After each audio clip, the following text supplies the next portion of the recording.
Buenos dias, buenos tardes, mga amigos, mga amigas, sa aking mga kompanyeros at kompanyeras. Magandang araw po sa inyong lahat. Ako po ang inyong lingkod, Attorney Rene Bueno. At ngayon po ay ating pag-uusapan ang isang balita ng isang mainstream media na kung saan sinabi nito na ang petition for certiorari with application for the issuance of temporary restraining order or TRO ay ignored by the Supreme Court. So ito po ay hihimayin natin at titingnan natin kung tama ba na ganito ang ginagawang mga headlines or first liner na statement ng isang mainstream media. So as compared with the social media vloggers, no, dapat medyo doble ingat sila. Alam niyo naman po na sa mundo ng social media, ang unang makasigaw ng breaking, no, ang siyang panalo sa views. At pero sa gitna ng init ng bangayan ni na Vice President Sara Duterte at ng Kongreso, kailangang maging maingat ang mainstream media dito. So yung balita ba ay nagpapaliwanag o nagdi-design lang ng clickbait para manginis o mangaliw? Kanina sa social media lumabas nga yung balita nila at sinabi ng Rappler na inignore ng Korte Suprema ang hiling ni Vice President Sara Duterte na mag-issue ng TRO. So dito pumasok ang Rappler sa isang delikadong linya sa pagitan ng totoong batas at parang vlogger style na balita ang nangyari sa kanila. So paghambingin natin, journalism versus vlogging. Ano ba yung mga labanan ng salita dito? So, ang mga vlogger po ay madalas gumagamit ng mga salitang wasak, supalpal, or inignore para makakuha ng atensyon ng mga viewers, no, mga nanonood sa YouTube channel or even sa Facebook. Pero iba kapag ang isang seryosong news outlet tulad ng Rappler ay maglalabas ng mga ganitong panalita. Kasi ang Rappler being a mainstream media ay may obligasyon sa ilalim ng Code of Ethics na maging tumpak at laging accurate sa paglalabas ng kanilang mga balita. Medyo may idea ako dito sa Code of Ethics ng mga journalist sapagkat ang aking anak ay isang journalist, naging editor ng isang sikat na news outlet at isang abogada rin. So, dito bakit parang naging vlogger ang dating na Rappler? So, kasi ang salitang ignored ay may halong emosyon yan eh. Parang sinabing hindi pinansin o binaliwala, no? Initsupwera. Parang gano'n ang dating ng kanilang headline. O, nag-a-agree yung aso ko, tumatawid, di ba? Okay, so sa batas, hindi pwedeng i-ignore ng Korte Suprema ang isang kaso. Tandaan niyo po yan. Hindi pwedeng mag-ignore yan. Kapag may sinampang kaso dyan, nakasikasuhin yan. Inaksyonan nila ito sa pamamagitan ng pag-utos sa House of Representatives na mag-submit ng paliwanag o komentaryo ang inirereklamo sa loob ng 10 araw. So, hindi ito katulad sa pag nag-send ka sa Messenger o sa Viber or WhatsApp na scene zone ka lang, no? Sa Messenger o sa WhatsApp. Ngayon, sa mata ng mga vloggers, kapag hindi binigay agad ang TRO or yung temporary restraining order, talo na agad ang petitioner.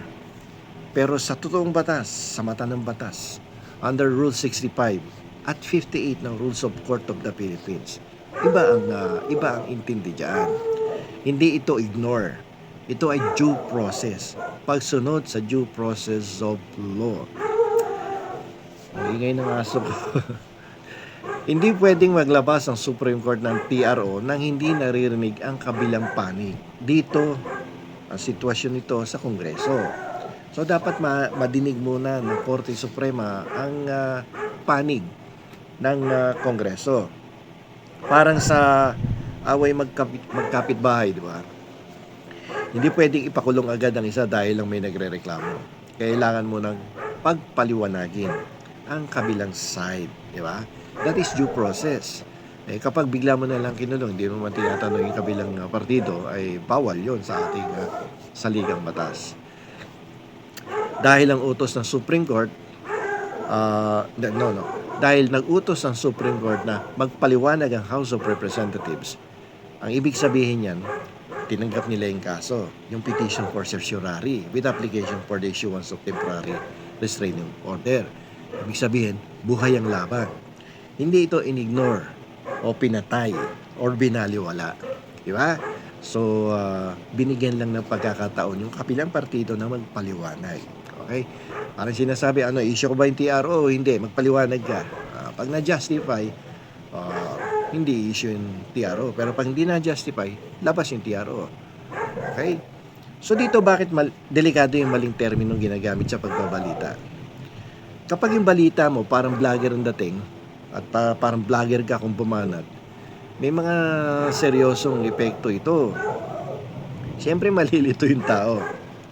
Akala tuloy ng publiko ay tapos na ang laban o bias ng Supreme Court. Hindi maganda yan.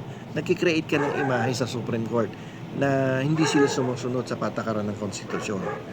Gayong sinusunod naman nila talaga ang tamang proseso. So, mahirap yun. Nakakapag-create ka ng image that is not consistent with the rules of procedure, rules of court. Diba? Ngayon, yung ganitong klaseng maling pag-uulat tungkol sa aksyon ng Korte or ng Korte Suprema ay maaaring ituring na pambabastos sa hudikatura. Kasi pag tiningnan mo yung politika dito, lalong nag-aaway mga magkabilang panig dahil sa akalang isnab ang Korte o nagkaroon ng pagbabaliwala na magdadagdag ng gulo sa sitwasyon ng ating bansa. So dapat iniiwasan yung ganyan eh. No, sa social media vloggers, medyo mapagpapasensyahan mo pa dahil hindi naman mga journalist yan. Hindi naman mga lawyers yung iba dyan. Marami dyan na mga ordinary vloggers lang. So maintindihan mo pa, pero kapag ikaw ay isang journalist, mainstream media, Rappler, CNN, ABS-CBN, ibang usapan yan. Di ba? So dito, tandaan natin, ang Supreme Court ay hindi influencer na nagdidesisyon base sa likes o bilis ng content. Sila po ay institusyon ng batas na gumagalaw sa sariling oras at proseso. Ang paggamit ng salitang ignored ay maaaring maganda sa pandinig para sa engagement, sa views, sa likes, sa sharings, no? Pero hindi ito isang pero ito ay maituturing na isang malaking insulto sa katotohanan ng ating sistema ng hustisya. Ngayon, bilang mga mamamayan, huwag tayong maging biktima ng legal clickbait. Ang hindi pag-aksyon ng mabilis ay hindi po nangangahulugang walang aksyon. Di ba? So sa batas, ang katahimikan ay madalas na hudyat na pinag-aaralan pa ang malalim na katotohanan. Huwag basta maniwala sa headline, basahin ang proseso, basahin ang batas, at kung hindi mo mabasa ang batas, makinig sa isang taong nakakaintindi ng batas.